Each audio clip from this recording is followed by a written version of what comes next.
dentro da graduação, já vai se preparar aí para entrar no mestrado. Ao contrário, né, do Danilo, ela está começando a fase final agora, né, e o Danilo e a Luana estão começando exatamente agora. Então tem dois contrastes de gerações, né? Os que estão saindo, os que estão entrando, tá? Então é também uma forma também de verificar esse delay, né? Para ver o tanto que as pessoas que entram na iniciação científica, como as que saem, o tanto que elas evoluem. Vocês vão ver com a palestra da Meg, né? Que tirando que a Meg tem uma oratória muito boa, uma pessoa que sabe se comunicar muito bem, vocês viram que é extremamente, né, gosta de fazer analogia e tudo mais. Mas vou deixar para vocês tirarem suas próprias conclusões sobre o trabalho da Meg. Meg, você tem 30 minutos, quando estiver faltando 5 minutinhos, aí eu dou uma levantadinha de mão para você se organizar, tá? Gente, como o Daniel falou, esse aqui é o meu TCC, né? O meu TCC, apesar de ser da licenciatura, foi, como comentado pelo professor da banca, bastante voltado para pesquisa. E faz sentido, já que estou fazendo iniciação científica dentro do Estalatim, né? O nome do TCC foi Classificação de Exoplanetas Rochosos com Aprendizado Não Supervisionado, um estudo de análise do sistema solar. A ideia do TCC era procurar exoplanetas que se parecem com os exoplanetas rochosos que a gente tem dentro do sistema solar. Então, a apresentação vai seguir com motivação, objetivo, fundamentação teórica, metodologia, resultado de discussões e conclusões. Tá? É importante salientar que a principal motivação desse paper, obviamente, além de fazer um TCC e terminar o curso, era seguir os passos desse paper da Sarah McIntyre, que o que ela fez no paper foi fazer uma classificação de exoplanetas rochosos comparando com os planetas do sistema solar. Então, a ideia era fazer o que ela fez, só que usando um método diferente. Eu já vou explicar o método como ela fez. E também entender as limitações de modelos simplificados que estão analisados na Terra. Por quê? Porque normalmente quando a gente vai fazer análise de outros planetas, que até como foi comentado aqui, não sei por quem, alguém está por aqui, eu acho, que quando a gente vai fazer estudo de atmosfera, estudo de como que um planeta se comporta, como que é a estrutura interna de um planeta, a gente costuma pensar muito na Terra. Sendo que um planeta ele pode talvez não se parecer nada com a Terra. E aí você normaliza tudo em relação à Terra e está tudo errado quando você vai fazer uma observação. A maneira como a McIntyre fez o trabalho dela foi fazer uma classificação de sim ou não, em resumo. Então, por exemplo, ela pegava um exoplaneta, verificava se o planeta ele tinha capacidade ou não de manter a atmosfera. Vamos supor que ele tivesse capacidade de manter a atmosfera. A partir dessa atmosfera, ela analisava se esse planeta era capaz de manter a água. Se ele fosse capaz de manter a água e manter a atmosfera, e estivesse dentro da zona de habitabilidade, ele era um planeta parecido com a Terra. Caso ele não estivesse na zona de habitabilidade, mas um pouquinho mais próximo da estrela, como a zona de Vênus, que é a zona onde Vênus está, ele seria considerado um planeta análogo a Vênus. O objetivo principal é classificar exoplanetas terrestres, né? E utilizar machine learning para poder fazer essa classificação para procurar exoplanetas com maior potencial habitável. Vou pular isso aqui. Pronto. Vamos, apesar de a gente conhecer bastante como é que são os planetas do sistema solar, a gente vê isso desde o ensino fundamental, vamos dar uma olhada bem direitinho, rapidinho, como que são esses 4 planetas rochosos. A gente vai focar só nos rochosos, né? A gente não vai pegar planeta gasoso. Então a gente tem Mercúrio, que é o planeta mais próximo do Sol. Ele não possui atmosfera, o interior dele é basicamente rico em ferro, ele não tem tectonismo aparente e ele tem uma ressonância 3x2. O que significa? Que ele dá 3 voltas em torno do próprio eixo para 2 voltas em torno do Sol. Vênus, onde ele tem um efeito estufa descontrolado, o interior dele, assim como da Terra e de Marte, ele é rico em silicato ferroso, só que Vênus e Marte não tem tectonismo aparente. Enquanto a Terra tem tectonismo aparente, a gente tem vulcões ativos, a gente tem as placas tectônicas se movimentando e gerando a reciclagem do manto. E ele é um exemplo de quão tênues são as evoluções planetárias, já que ele tinha capacidade de manter a atmosfera. Tem muita gente que teoriza que ele poderia se parecer muito com a Terra no começo da formação dele, mas hoje em dia ele vive no efeito estufa descontrolado. Enquanto Marte perdeu toda a atmosfera dele por falta de campo magnético. E a Terra é o único planeta com vida que a gente tem 100% de certeza que tem vida, né? Aqui são os métodos mais comuns para se achar exoplaneta. O Kleber já falou extensivamente, né, de como funciona o trânsito planetário, então eu vou pular.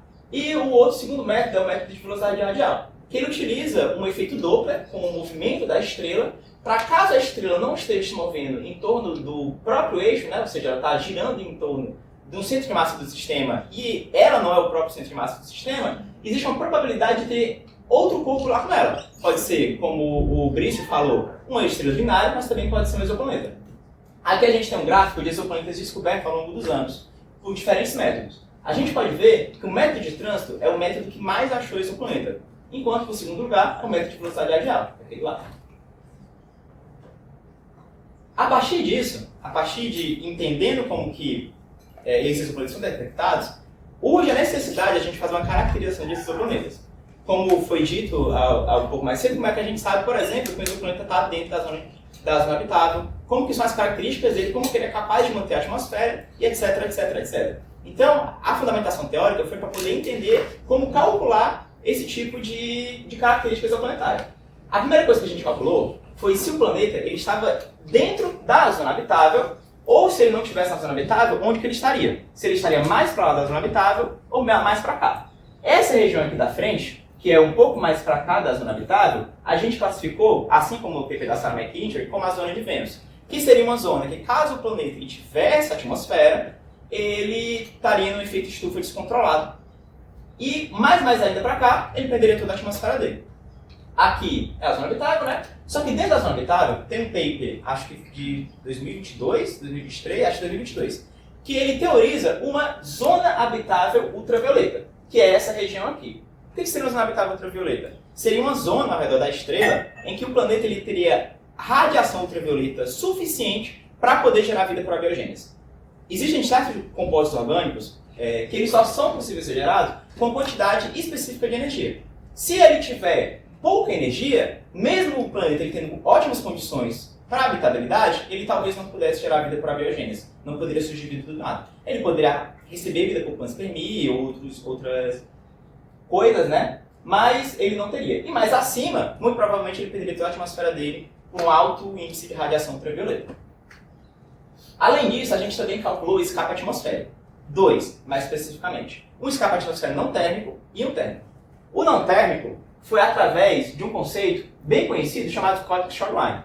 Esse gráfico é muito confuso. Tem um monte de ponto, tem um monte de coisa, mas do gráfico do PP original. Só que bem aqui tem uma linha. Essa linha foi feita no olhômetro pelos caras que fizeram o paper, e o que eles disseram basicamente é: todo planeta que está abaixo dessa linha tem capacidade de manter a atmosfera. Todo paper que está acima todo planeta que está acima dessa linha está em atmosfera dele. O maior problema da Cosmic Shoreline é os planetas que estão exatamente em cima da linha, ou muito, muito próximos de cima da linha. Porque aí acaba entrando no eixo estatístico, etc, etc. Mas a gente pode ver, por exemplo, que a Terra está abaixo da linha, Vênus está abaixo da linha, Titã está abaixo da linha, que são planetas que a gente sabe que tem atmosfera, né? Além disso, a gente também calculou compostos químicos específicos para ver se o planeta seria capaz de manter. Porque apesar do planeta ele poder manter a atmosfera, talvez ele só consiga manter compostos químicos mais pesados. Então aqui, tem a temperatura de equilíbrio pela velocidade de escape de alguns planetas. Por exemplo, a Terra está acima dessas linhas aqui. Então ela é capaz de manter, por exemplo, água, NH3, CO2. Enquanto o Marte, ele não é capaz de manter água líquida, vapores de água, né? A gente sabe que Marte tem água na superfície nos polos, mas é água congelada. Na atmosfera, a água evaporaria.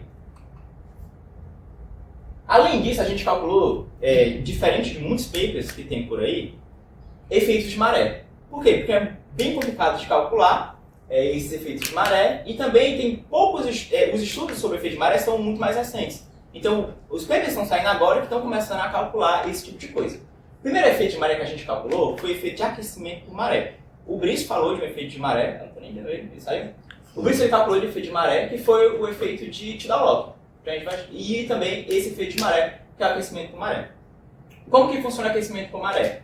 Se tem um planeta e uma estrela, um Sol, existe uma região em volta da estrela em que simplesmente as ondas gravitacionais vão ser suficientes para poder, o efeito gravitacional é suficiente para poder aquecer o núcleo, o manto interno do planeta, fazendo com que ele seja achatado e esguichado, né? Apertado assim, assim, assim. E esse apertamento faz com que dentro dele ele comece a se esquentar. Esse aquecimento dentro dele pode fazer com que a superfície, a crosta, o manto dele, aqueça a superfície dele. Permitindo, como por exemplo, a Lua de Encélado, com a Lua de Júpiter, apesar de em volta dela ter uma crosta de gelo, embaixo da crosta de gelo a gente tem água líquida. Porque esse aquecimento aquece esse gelo, esquentando ele, e também a gente tem os geysers a vapor que soltam, etc, etc. Né? Além disso, ele também permite um vulcanismo ativo e uma reciclagem do manto, que são as coisas mais importantes aqui que a gente quer estudar. Também o acoplamento com maré. O acoplamento com maré é quando um planeta ele fica com uma face virada para a estrela 100% do tempo. Toda vez que ele está girando em volta da estrela, ele está olhando para ela. Isso acaba criando 3 zonas no planeta. A primeira é a zona que ela está olhando, que é uma zona de árido, um deserto muito, muito quente. Uma zona atrás dela, que está nunca olhando para a estrela, então ela acaba congelando. E uma zona no meio, que é uma zona temperada, onde possivelmente poderia ter vida nessa zona em volta, já que é uma zona mais amena, crepuscular, onde está um pôr do sol eterno. Para fazer esse estudo, a gente pegou 2 catálogos específicos, que foi o NASA Exoplanet Archive e o Exoplanet Ponteu. A gente pegou os 2 porque tinha alguns pontos no NASA Exoplanet Archive que não tinha, alguns dados, né, que não tinha no Exoplanet Ponteu e vice-versa. A gente fez um merge deles 2, unimos eles e a gente fez alguma filtragem. A gente filtrou exoplanetas com mais de 1.5 raios terrestres e tiramos outliers. Aqui tá uns números meio esquisitos, mas foi porque simplesmente retiraram de outlier de planetas que estaria muito, muito, muito distante do que a nossa amostra faria sentido de calcular. Por que a gente tirou planetas com 1.25 raios terrestres? Porque a gente queria tirar todos os gigantes gasosos. A gente queria manter, e também exoplanetas rochosos muito grandes, como superterras, etc. Então a gente fez essa filtragem, pegamos somente essa quantidade minúscula de exoplanetas aqui. A gente também excluiu todos os exoplanetas que estivessem em sistemas binários, somente em sistema de estrela single. Também existia um problema dentro dos dados, que era falta de dado calculável. Então a gente foi lá e calculando esses dados. Aqui eu peguei 3, que foi o semi-eixo, o período orbital e a luminosidade. E a gente fez um cálculo de R quadrado, né, de coeficiente de determinação, que é o quanto que um sistema de regressão ele se ajusta aos dados. E como estavam muito bem ajustados, a gente foi e utilizou esses dados. Tem um ou outro aqui e tal, mas está dentro de um esperado. Para poder fazer a classificação, que era o principal ponto de diferença desse trabalho com o da Sarah McIntyre, onde ela fez aquela classificação sim ou não, a gente utilizou um aprendizado de máquina não supervisionado. Aqui tem um esquemazinho bem simples de como funciona. Aqui eu tenho uma quantidade de dados que a gente não sabe o que eles são. Então o modelo ele olha para isso aqui, ele não sabe o que são, se isso aqui é uma berinjela, se isso aqui é uma cebola.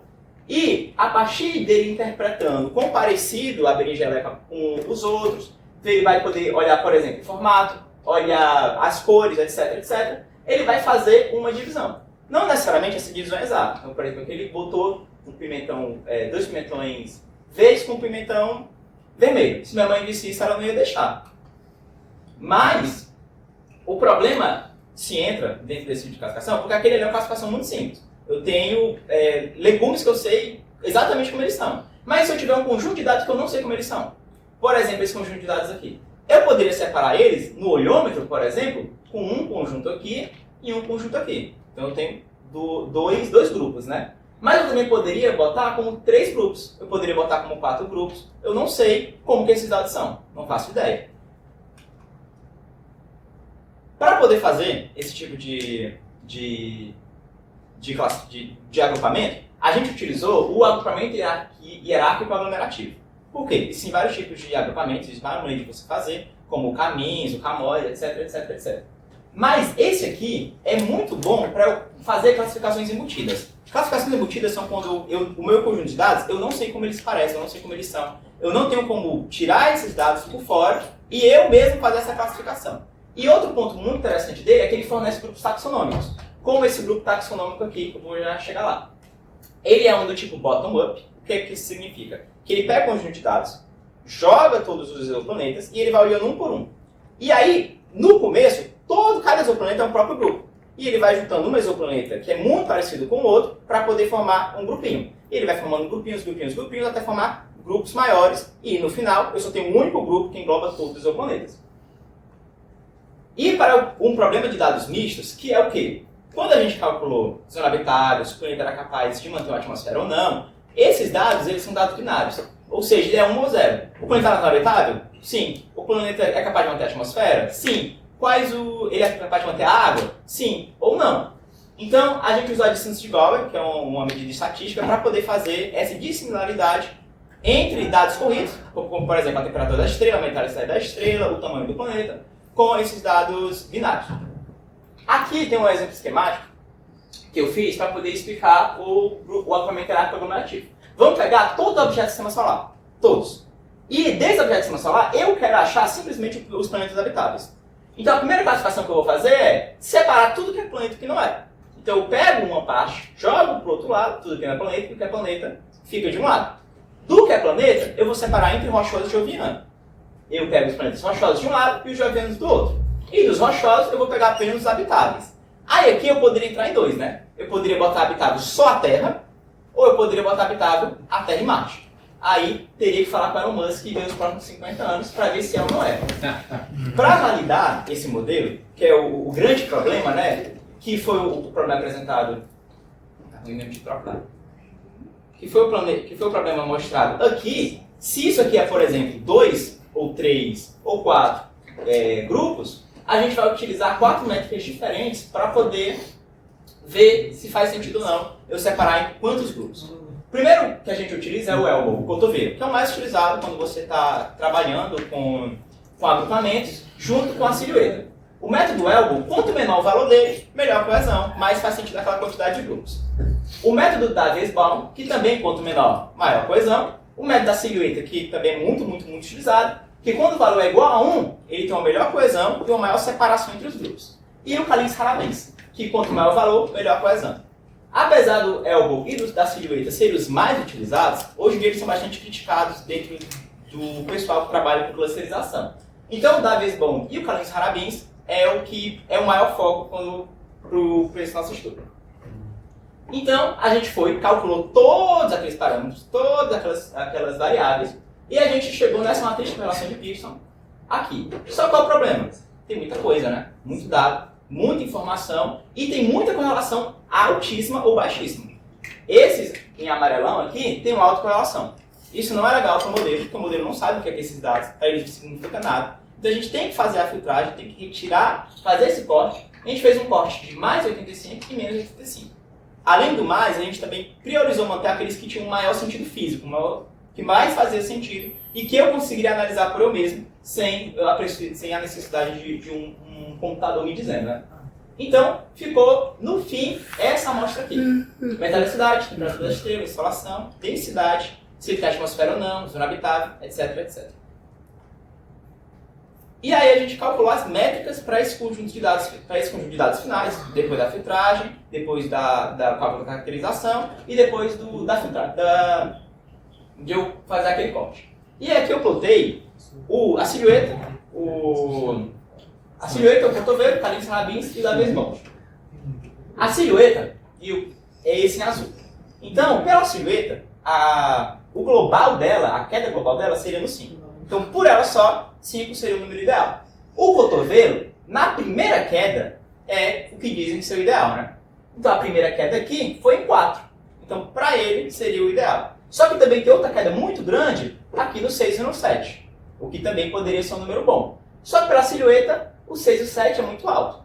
No Kalins-Harabins, a gente tem a queda global em 3.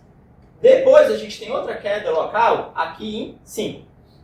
E só que o que a gente quer no Kalins-Harabins é maximizar, né? Então, o ponto máximo é ali em 7. E pelo da Weisbaum, a gente tem tanto 3 quanto 5 números muito bons. Fazendo a análise de todos e vendo qual que mais se encaixa ali, a gente teria 6 ou 7 grupos. Plotando eles, vendo como que foi a distribuição e olhando grupo por grupo, 6 me pareceu uma quantidade melhor de grupos. A gente analisou posteriormente agora os resultados, né?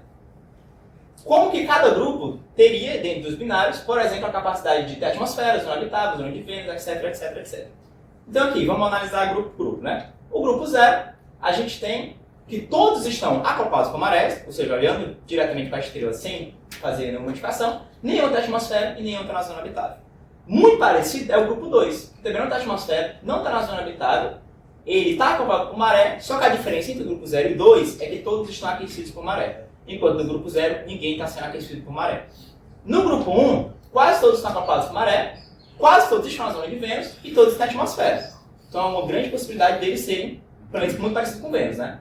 No grupo 3, todos estão na atmosfera, todos estão na zona habitável e nenhum está acoplado com maré. No grupo 4, todos estão acoplados com maré, todos estão aquecidos com maré, todos estão na atmosfera e todos estão na zona habitável. E no grupo 5, a gente tem que neles não tem atmosfera, mas estão na zona habitável. Depois disso, a gente plotou esses gráficos dentro de uma zona habitável, para ver como que estava a distribuição deles dentro da zona habitável. A primeira coisa que chama a atenção é esse conjunto de planetas aqui, um do lado do outro. Esse aqui é o sistema TREPPIST, que é um sistema muito conhecido para quem trabalha com exoplanetologia, para quem fica vendo teoria de vida alienígena fora da Terra, etc, etc. Também aqui em cima, a gente tem aqui o sistema solar, que é Mercúrio, Vênus, Terra e Marte. Depois disso, a gente também analisou o quê? Esse grupo 2 aqui, que é o grupo em cinza, tem alguns planetas que eles estão dentro da zona de Vênus. E lembrando que eles são grupos que estão aquecidos por marés.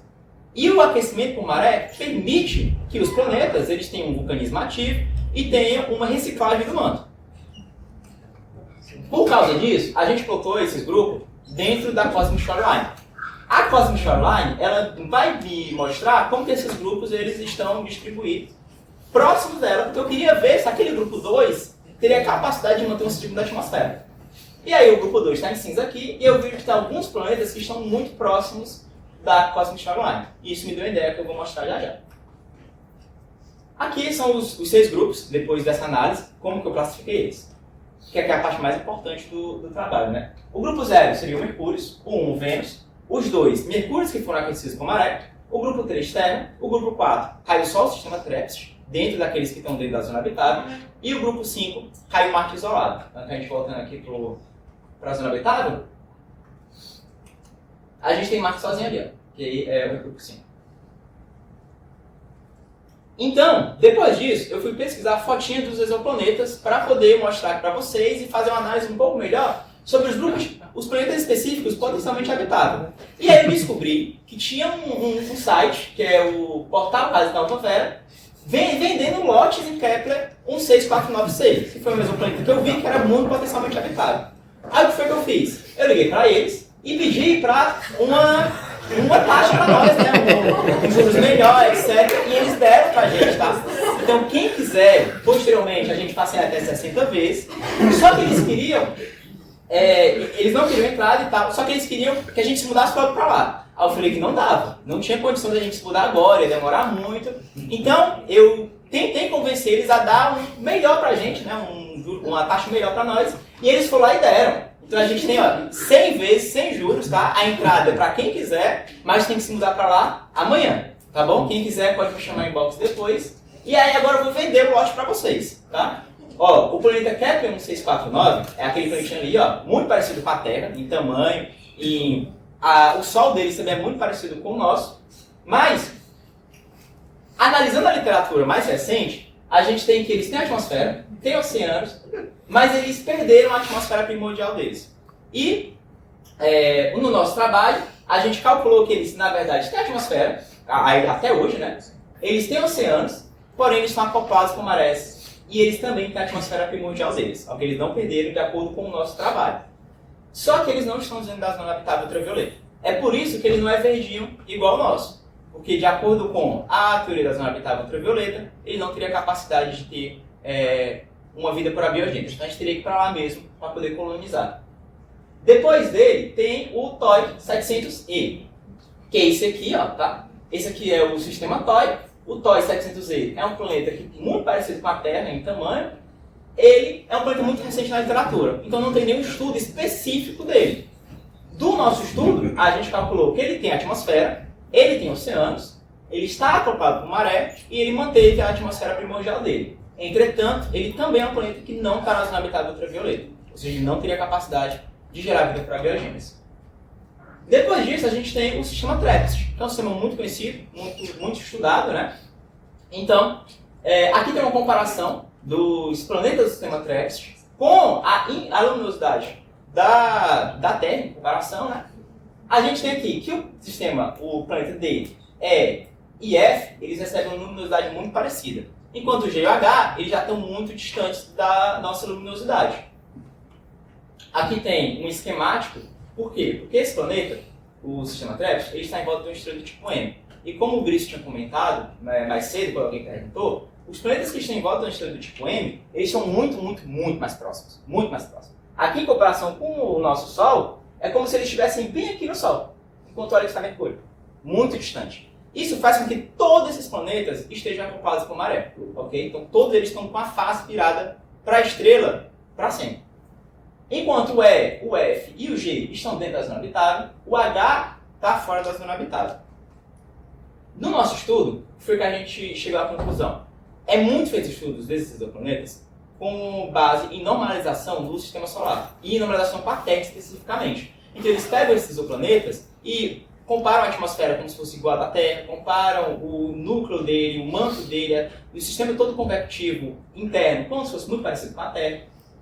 Por quê?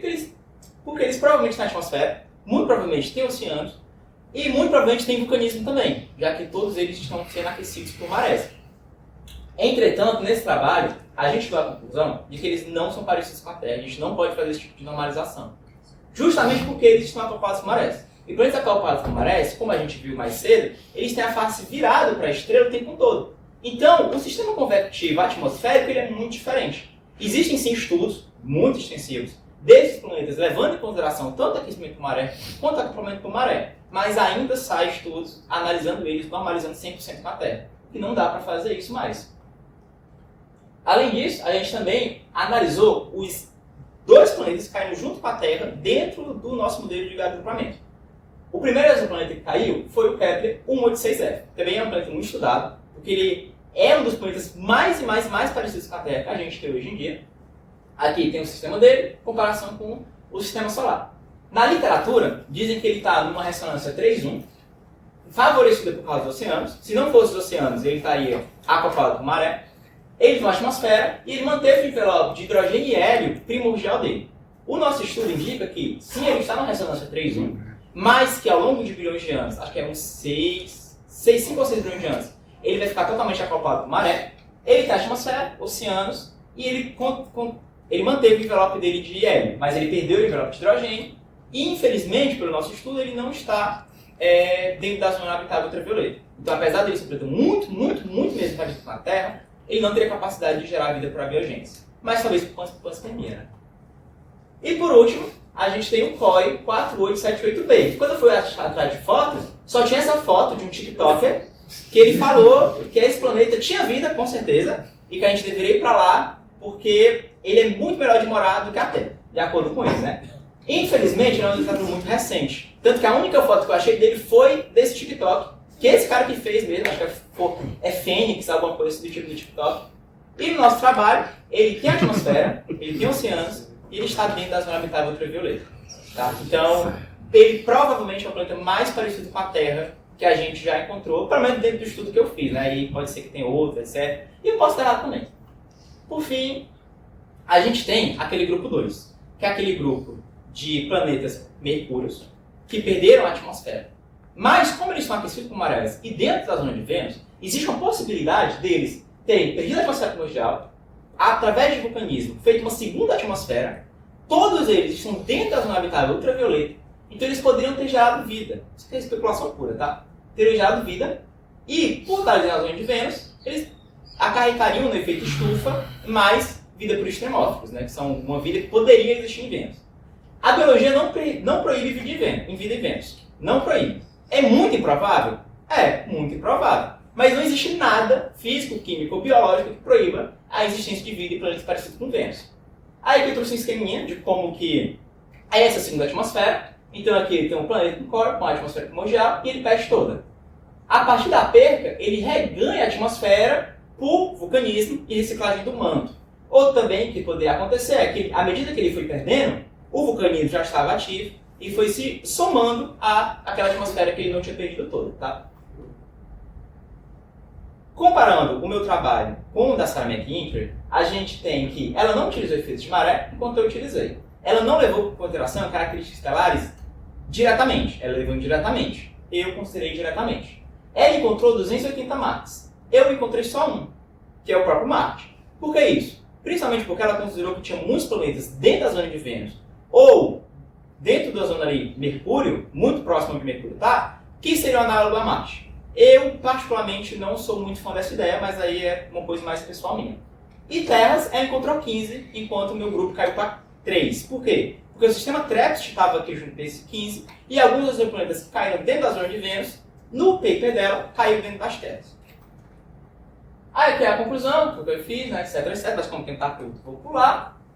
E as perspectivas. Quer calcular modelos atmosféricos detalhados, campos magnéticos, flares, evolução temporal de estrela-planeta, que é muito, muito importante. Entender como a estrela e o planeta evoluem juntos é extremamente importante para entender se o planeta foi possível de ter vida no passado e se ele é possível de ter vida agora.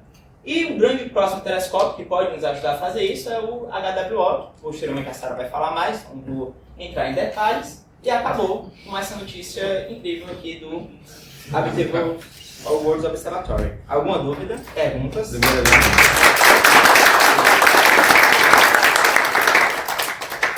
Perguntas? Eu não falo muito disso nesse trabalho, então se não tiver feito isso, tudo bem. Mas é que eu tinha uma dúvida, quando pensar, tipo, porque os trânsitos, quando passa, a diminuição é muito baixa. Em planetas tipo, rochosos ainda menor. Então como é que foi isso para conseguir achar nesses trânsitos esses planetas, ou tu já pegou... Pronto. Como eu falei mais cedo, é ruim de voltar porque está muito lento, muito lento. Como eu falei mais cedo, a gente já pegou o catálogo pronto. Então já pegou planetas que o pessoal tinha achado, jogado em catálogo, então as informações estavam ali tudo já dado. Eu não fui atrás de olhar os trânsitos, de pegar planeta por planeta. Só os dados já tinha. Exatamente. Fez como se fosse uma varredura daqueles dados para ter uma certeza deles, né? Exatamente. Eu confiei na NASA, né? Aí se ele estiver errado, a culpa não é minha. Mas eu vou confiar neles porque eles têm um pouquinho de credibilidade. Só um pouco. Só um pouquinho. Aí é para confiar, posteriormente, a gente tentou até fazer isso, pegar alguns dados que não estariam dentro desses catálogos mais famosos da NASA e tal, mas não deu certo não. Mas o paper sai. O paper? Aí, vou dar um pouquinho mais, né? Tem que ver um pouco mais Eu vi o confiança. draft dele que eu estou no uso para botar a mão na massa. Esse negócio aqui tem muito resultado interessante. Tem, pior que tem. Perguntas, pessoal? Odiaram? Acho que o pessoal está meio com medo de ter que se mudar, né? Estão pensando ainda se vão se mudar ou não? Ele não sabe quanto é o metro quadrado lá? Não, sei não. Tem que ligar pra lá. Tem que ligar pra lá. As informações tudo com eles, gente. É isso, então obrigado.